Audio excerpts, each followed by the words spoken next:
It does actually go into how the houses are built. And what I think is cool is that he went into Haiti and he built, they're called survival shelters, and they're basically mini earthships.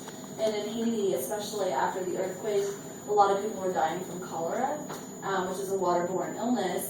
And he's teaching them how to build homes that are collecting their own water from the sky. So if the Haitians could use and harvest that water, they're not pulling it from a municipal source. So it's pretty amazing that people are drinking clean water there. All right, so that was, definitely watch that. It's a good date night. Try it out. Let's go on to the next slide. Okay, so this is the internship that we did in Taos, New Mexico. And we were there for a month. There were 30 interns with us, and they were from all over the world. They were mainly early 20s, but we had folks in their 60s there doing the internship with us. So it was pretty cool. But basically, we were working on this building, and we pretty much finished it while we were there. It's one of their survival shelters. It's a newer model that they're building. And we spent a lot of time in the greenhouse and working on the roof, and working in the inside, kind of putting adobe on the wall. We had a little bit of time with Michael Reynolds. He stopped by a lot just to see what we were doing. He definitely entertained us and kind of talked to us about his values and his ideas. This was our lunch spot. This was like a really magical building. It's kind of a newer concept for them. I'm not sure how the energy efficiency works in this building, but these are all glass bottles in the wall, and then these are all beer cans that you can see. So it's really beautiful, and it's all made of garbage. Every 2 days, someone was sent out to the local bars to collect whatever the bar had hanging around. So we got lots of bottles that way.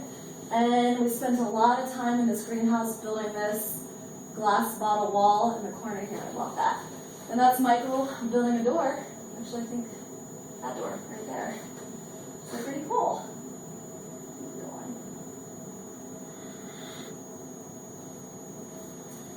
Just a few more photos. So we completed this wall while we were there. It's hard to see in this photo, but we did have like some design. We were actually thinking about it as we were doing it.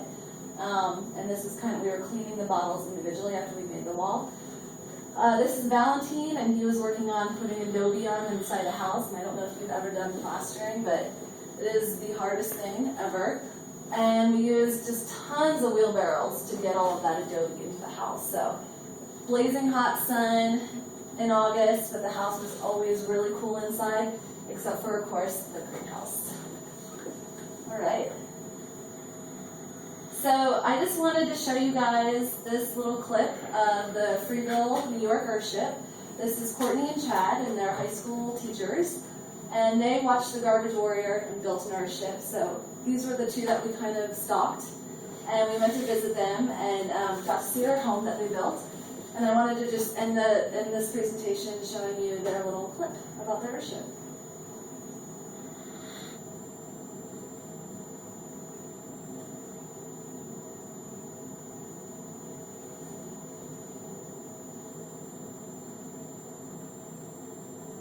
Maybe not.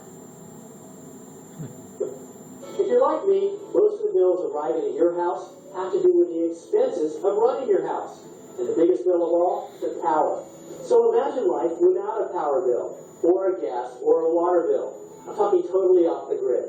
Well, today we're at one such place to see what a house like that looks like, and more importantly, how it functions. Perhaps you can relate to seeing a house that you love so much that you said to yourself, someday, I'm going to have a house like that.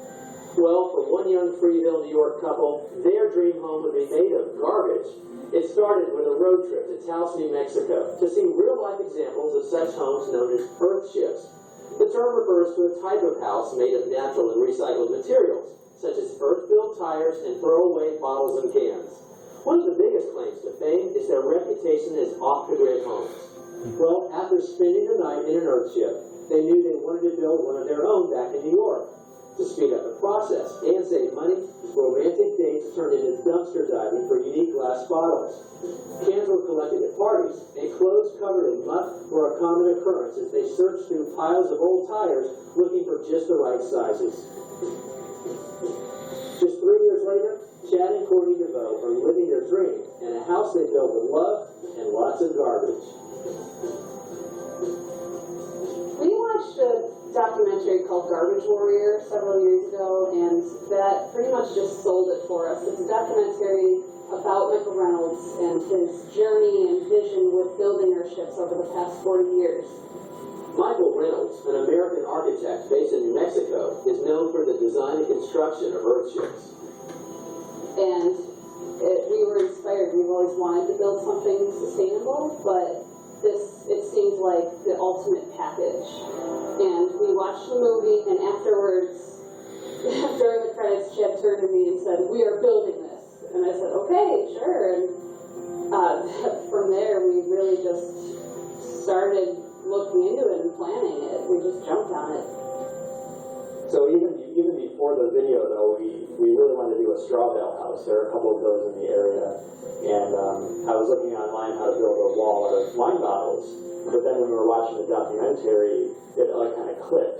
Like, you know, these bottle walls are actually from airships, and then that kind of was a springboard to researching more of these. And then we religiously watched videos online of, you know, of all the efforts that they've built around the world, and you know, the different types of the different options of airships and where they're building in the States. And we were pretty obsessed for about a year leading up to our build. The DeVos did just that. They called Earthship Biotecture and began their journey in constructing their own completely sustainable Earthship. At the time, we lived in a very conventional ranch house that required $2,000 a winter in fuel, kerosene, $40 electric bill, multiple trips to the grocery store on a weekly basis. And we looked at this airship concept as kind of a solution to those problems. We could grow our own food, we could generate our own electricity, and we sold our house. We found some land, and fortunately, the lady that sold us the land let us live with her for a year while we were building the airship.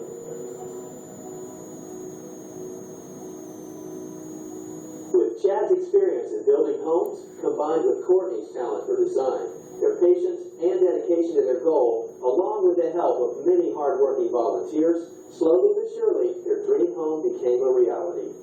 With the build complete, Chad and Courtney are reaping the rewards of sustainable design and construction. To me, my favorite part about living here is the gray water system. Because of the greenhouse and the gray water, we can grow citrus trees year-round. I mean, we're growing limes and lemons here in upstate New York during the winter. I mean, that's pretty cool. We're also looking to start a family soon, and being able to raise our children in an airship, you know, where turning off the lights after they're done is normal.